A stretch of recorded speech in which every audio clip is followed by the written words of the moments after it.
O fenómeno de ressonância magnética baseia-se essencialmente no facto do corpo humano ser constituído por minúsculos átomos por prótons, portanto que possuem apenas uma carga positiva e que têm por esse mesmo motivo um determinado vetor magnético. E este vetor de magnetização está disposto de forma totalmente aleatória, como se pode ver neste diapositivo, quando o voxel de tecido está sujeito à ação do campo magnético terrestre. Portanto, sem haver qualquer ação do campo magnético externo, o alinhamento é aleatório e a magnetização destes pequenos prótons tissulares é igual a zero, uma vez que tendem, obviamente, a anular-se reciprocamente. O que sucede então, e o primeiro passo para a ressonância magnética, é a sujeição do corpo a um campo magnético externo extremamente elevado. A intensidade do campo magnético é expressa em Tesla, é na ordem é variável, mas pode variar entre 0,3 e 1,5 Tesla. Hoje já há mesmo magnetos com 3 Tesla de intensidade de campo magnético. Portanto, um campo magnético muito intenso, e esse campo magnético, obviamente, é que vai ser catalogado como baixo campo, médio campo ou alto campo. Portanto, um baixo campo à volta de 0,5 Tesla, um médio campo à volta de 1 Tesla e um alto campo magnético à volta de 1,5 Tesla. Os prótons submetidos à ação deste campo magnético vão então alinhar-se sobre duas formas preferenciais, a forma paralela e a forma antiparalela, como se vê aqui neste diagrama, sendo que há mais prótons que efetivamente se alinham paralelamente ao campo magnético estático, segundo os seus polos norte e sul, do que de forma antiparalela. Isso resulta na existência de um pequeno vetor de magnetização, vetor esse que pode ser efetivamente mensurável. Sucede que os prótons não estão de forma estática alinhados pelo campo magnético externo, mas apresentam um movimento de precessão ou de spin, aqui representado, giram como se tratasse de um peão, como se pode observar na imagem da direita, à sua volta, e esta velocidade giratória, a que se designa por movimento de pressão ou spin dos prótons, é específica da zona do tecido onde cada átomo está inserido e do próprio átomo em si. Por exemplo, a velocidade, a frequência de pressão do carbono não é igual à frequência de precessão do hidrogênio e, portanto, daí a possibilidade de discriminar entre as diferentes estruturas através da sua frequência de precessão, facto que, aliás, estava de alguma forma associado aos primórdios desta técnica, quando ainda não era uma técnica de imagem e que, portanto, correspondia à chamada espectroscopia química. Esta é talvez a fórmula mais importante em ressonância magnética, chamada equação de Larmor, que nos diz que a frequência de precessão de um determinado átomo é igual à constante giromagnética, que tem um valor, portanto, constante, como o próprio nome indica, multiplicado pelo valor de B0, que é a intensidade do campo magnético. Imaginemos que estamos a estudar, por exemplo, o campo de 1,5 Tesla, a dividir por 2π. E assim podemos, efetivamente, encontrar um valor da frequência de precessão do hidrogênio a 1,5 Tesla, que é na ordem dos 63,86 MHz, sendo que esta frequência de precessão varia, como já referi anteriormente, com a natureza do átomo, mas também com a intensidade do campo magnético empregue. Sucede que nas moléculas de água, e o corpo humano é essencialmente formado por moléculas de água, portanto existem muitos prótons de hidrogênio que, tendo só um próton, têm uma carga nuclear positiva, e é essa carga nuclear positiva que se dirige o fenómeno de ressonância magnética. A 1,5 Tesla, 10 levantado a menos 6, mais prótons estão alinhados com o campo magnético estático, o que cria um movimento magnético de fraca amplitude. E como é lógico, a frequência de ressonância da água não será, e portanto dos mesmos prótons de hidrogênio, não será a mesma. Até aqui ainda não produzimos qualquer imagem, apenas temos os nossos prótons alinhados segundo a intensidade do campo magnético, portanto no sentido paralelo, que é o estado de mais baixa energia, a girarem com o seu movimento de precessão característico, tal como se mostra neste diagrama. Sucede então que o fenómeno de ressonância magnética, e daí a sua designação, vai de facto ocasionar o envio de uma onda de radiofrequência cuja frequência é idêntica à frequência de precessão dos prótons que se pretendem estimular. Portanto, se eu estou a fazer a ressonância magnética do hidrogênio, com o que é a ressonância magnética utilizada em clínica, em imagem médica, então eu efetivamente envio uma onda de radiofrequência com a mesma frequência de precessão dos prótons de hidrogênio, cujo cálculo tivemos anteriormente a oportunidade de ver como é efetuada, variando segundo a intensidade do campo estático a que estão submetidos os átomos. Assim, ao enviar esta onda de radiofrequência, eu vou ceder energia ao meio. A necessidade de que a onda de radiofrequência tenha uma frequência igual à frequência de pressão dos prótons compreende-se se utilizarmos uma analogia simples, se tentarmos imaginar que necessitávamos de transmitir um testemunho entre dois corredores e que esse testemunho apenas seria passível de ser transmitido entre dois atletas de corrida se efetivamente eles estivessem a correr a velocidades idênticas. Só desta forma é que poderia haver essa transmissão, digamos assim, do testemunho, no nosso exemplo, esta transmissão de energia. Ao provocar essa transmissão de energia, o que vai suceder é que os prótons vão bascular 90 graus para o plano horizontal, para o plano XY, portanto abandonando o eixo Z e ficando a rodar agora ao longo do plano transverso, que é o nosso plano de medida. Portanto, a situação após o envio da onda de radiofrequência inicial é a báscula dos prótons que estamos a estimular, no caso concretamente da imagem médica, como referi, o hidrogênio, para, portanto, essa báscula para o plano transverso. Nós podemos então obter o sinal destes prótons colocando uma antena capaz de receber, uma antena de radiofrequência capaz de receber o sinal emitido por aqueles prótons. Os prótons estão a girar à volta do plano transverso, quando estão virados para a antena terão um sinal positivo, quando estão 180 graus distantes da antena e virados, portanto,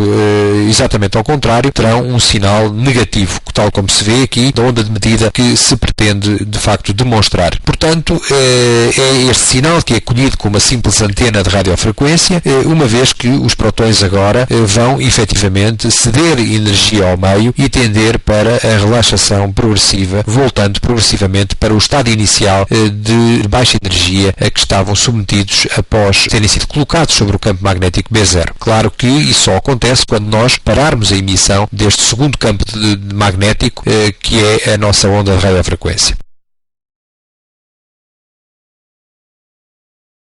Portanto, neste exemplo podemos ver como se dá a relaxação longitudinal, em que os prótons passam-se progressivamente do plano longitudinal primeiro para o plano transverso e depois recuperam rapidamente e progressivamente a magnetização longitudinal, como se pode observar aqui, descrevendo como que uma espiral ao longo do eixo do Z. Portanto, em diagrama, vemos a situação em que temos uma magnetização longitudinal máxima quando aplicamos a nossa onda de radiofrequência e depois uma curva exponencial que demonstra o retorno ao equilíbrio dos prótons ao longo do tempo. Chama-se este tipo de relaxação a relaxação longitudinal, também conhecida por relaxação spin-rede ou ainda especificamente por tempo T1 quando nos referimos à imagem médica. Portanto, esta é a designação convencional deste tipo de relaxamento.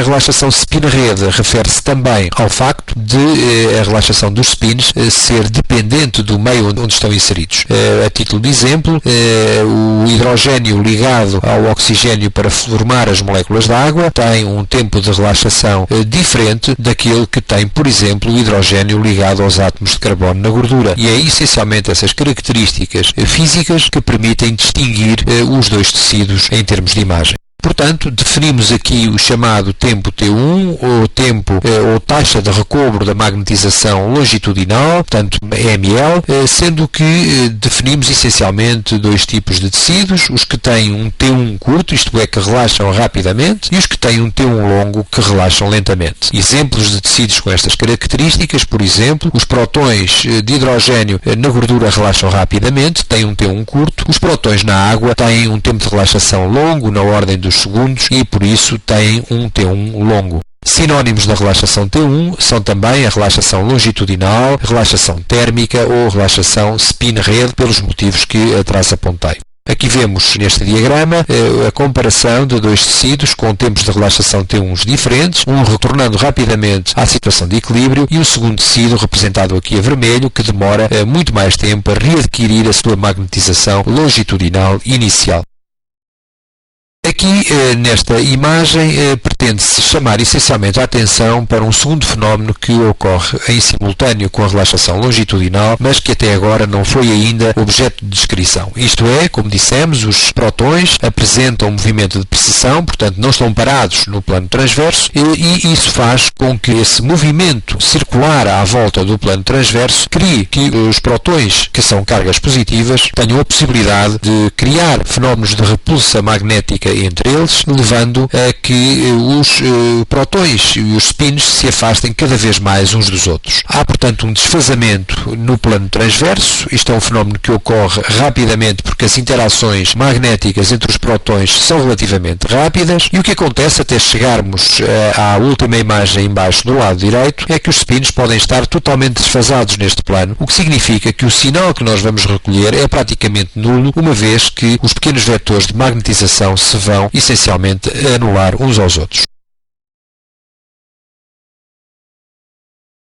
Chama-se este fenómeno o fenómeno de dispersão de fase. Podemos ver em cima o exemplo em que a nossa onda com o sinal positivo e negativo é relativamente coerente e única, e depois o que vamos observar ao longo do tempo é uma perda progressiva da coerência de fase, o que significa que o nosso sinal de radiofrequência que estamos a receber na antena, que é o que vai formar a nossa imagem, vai ser progressivamente menor. Este tipo de relaxação é também chamado tempo de relaxação T2 ou spin-spin. Portanto, é um tipo de relaxação que ocorre entre dois prótons que estão relativamente próximos e que vão interagir magneticamente por fenómenos de repulsão. Define-se assim por relaxação transversal, também chamada por convenção tempo T2, o fenómeno que imediatamente após a absorção da energia de radiofrequência se inicia o processo de pressão dos spins e, consequentemente, esta relaxação T2, a qual resulta da perda de coerência de fases dos prótons que rodam no plano transverso por interação magnética, portanto, por fenómenos de repulsão.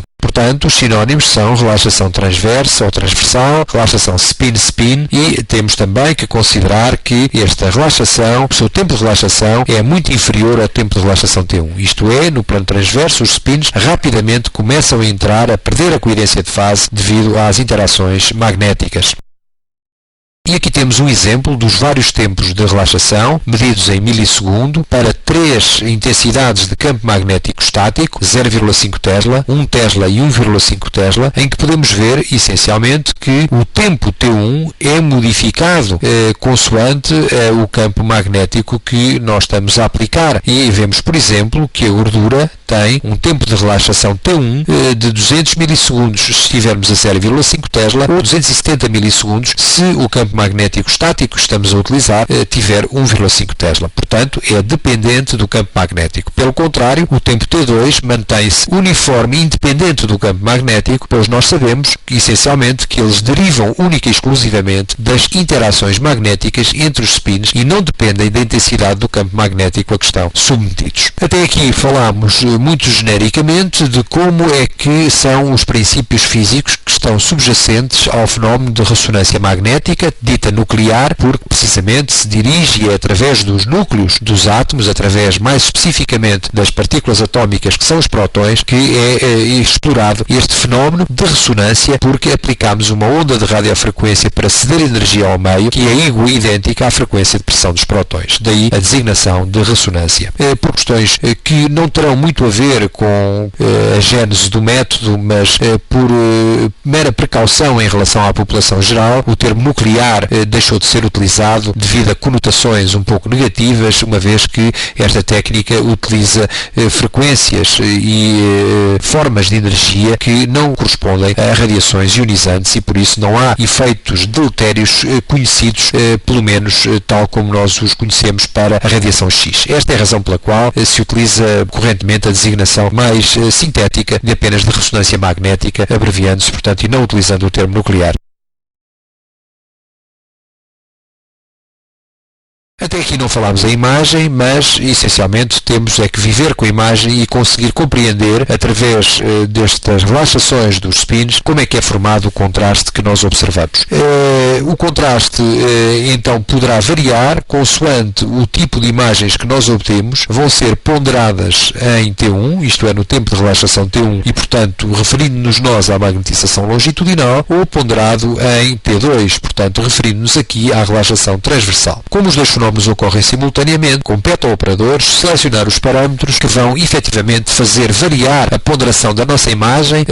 exprimindo mais os fenómenos de relaxação longitudinal, e daí a designação de ponderada em T1, porque não há um verdadeiro T1 dos tecidos, mas sim uma aproximação a esse T1, daí o termo ponderado, e quando utilizamos o termo ponderado em T2, refere-se essencialmente à utilização de tempos de envio da onda de radiofrequência compatíveis com a exploração deste fenómeno, evitando, obviamente, explorar aquilo que se passa em termos de relaxação longitudinal. Em termos concretos, nós aplicamos uma onda de radiofrequência do tempo a tempo definido, que se designa por tempo de repetição. É o tempo de repetição do envio da onda de radiofrequência. Concretamente, se queremos uma ponderação T1 e queremos que as imagens sejam ponderadas em T1, esse tempo de repetição será muito curto, na ordem dos 300 a 500 milissegundos. Se queremos uma ponderação em T2, então vamos esperar que praticamente o retorno à magnetização longitudinal já se tenha dado na sua totalidade, e por isso utilizamos tempos de repetição muito longos, na ordem dos 2000 milissegundos, portanto na ordem dos 2 segundos. Quanto ao tempo de eco, o tempo de eco é, digamos assim, o tempo que nós esperamos até colher o sinal depois de emitirmos a onda de radiofrequência. Se queremos uma ponderação em T1, portanto utilizamos um tempo de eco curto, na ordem dos 45 milissegundos. Se queremos, pelo contrário, uma ponderação em T2, então vamos ter que utilizar tempos de recepção do sinal, ditos tempos de eco, em valores muito superiores, na ordem dos 60 milissegundos ou superiores a 60 milissegundos. Portanto, resumindo, as imagens podem ser ponderadas em T1 ou ponderadas em T2, o contraste é totalmente diferente, é o operador que escolhe os parâmetros para obter o contraste da imagem que mais lhe convém, sabendo que as imagens ponderadas em T1 utilizam TR e TE curtos e as imagens ponderadas em T2 utilizam TR e TEs longos.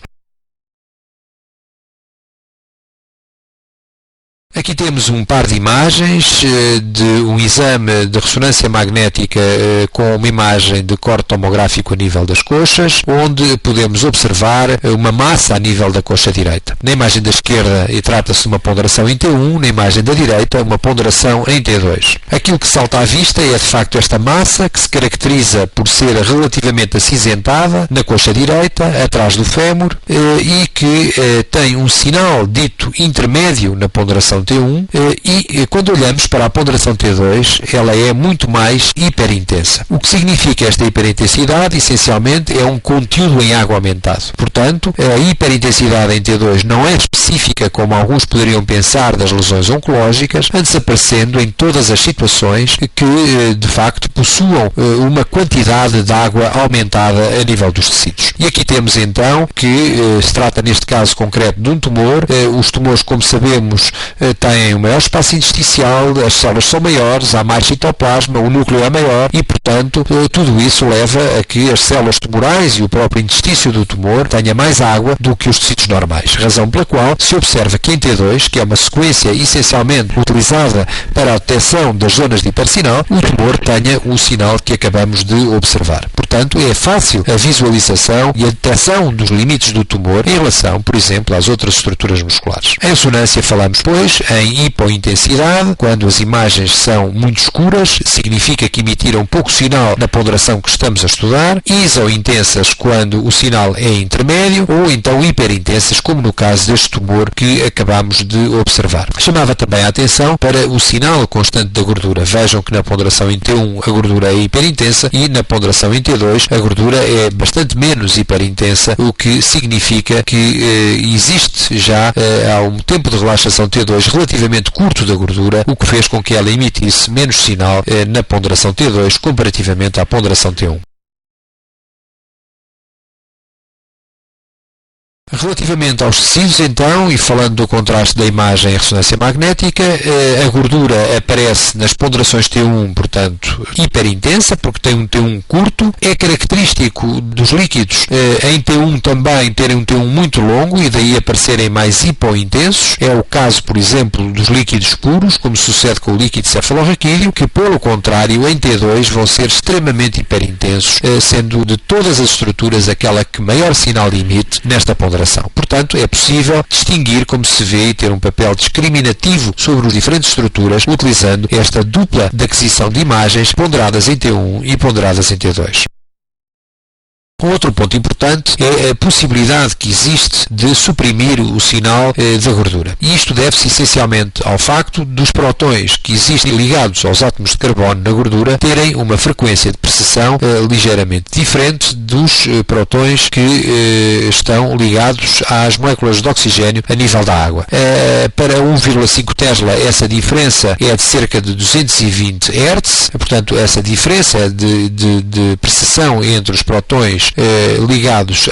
aos dois tecidos, o que faz com que nós possamos enviar um pulso de radiofrequência adicional que destrua a magnetização apenas da gordura e não da água e desta forma suprimir seletivamente o sinal da gordura. Isto é uma abordagem extremamente importante, uma vez que permite observar áreas de hipersinal anormais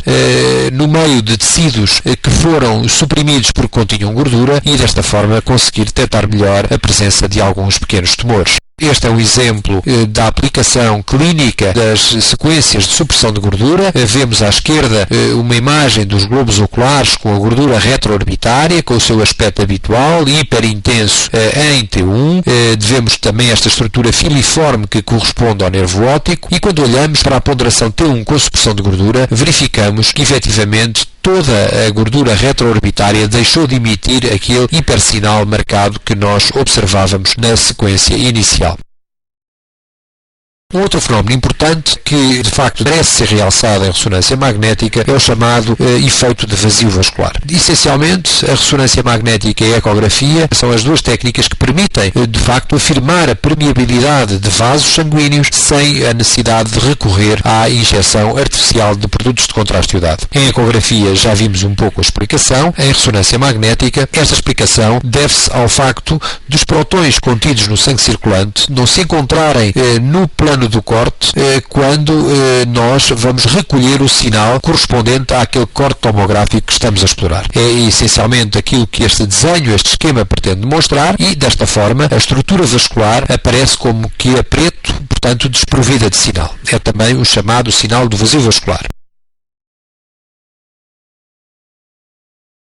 Contrariamente a essa técnica, em que os vasos sanguíneos permeáveis aparecem assim a preto, desprovidos de sinal no seu interior, poderemos, pelo contrário, utilizar uma técnica em que praticamente não recolhemos sinal nenhum dos tecidos estacionários e o que vamos recolher é um sinal muito hiperintenso apenas das estruturas vasculares circulantes. A modificação técnica de uma para a outra consiste apenas na aplicação de pulsos tão rápidos de radiofrequência que seja possível, de facto, parar o movimento dos elementos figurados do sangue que constituem os prótons cujo sinal estamos a estudar e, efetivamente, sendo estes os únicos que emitem e que contribuem para o hipersinal final visível da nossa imagem.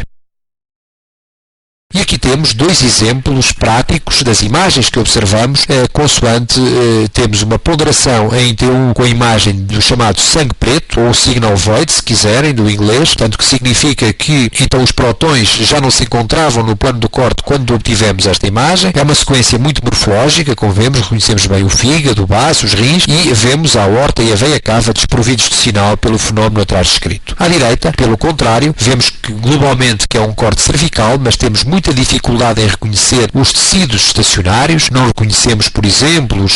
a gordura ou os diferenciamos minimamente das estruturas musculares, mas conseguimos ver muito bem as estruturas vasculares, nomeadamente, por exemplo, as artérias vertebrais, através da exploração deste simples fenómeno magnético que consiste no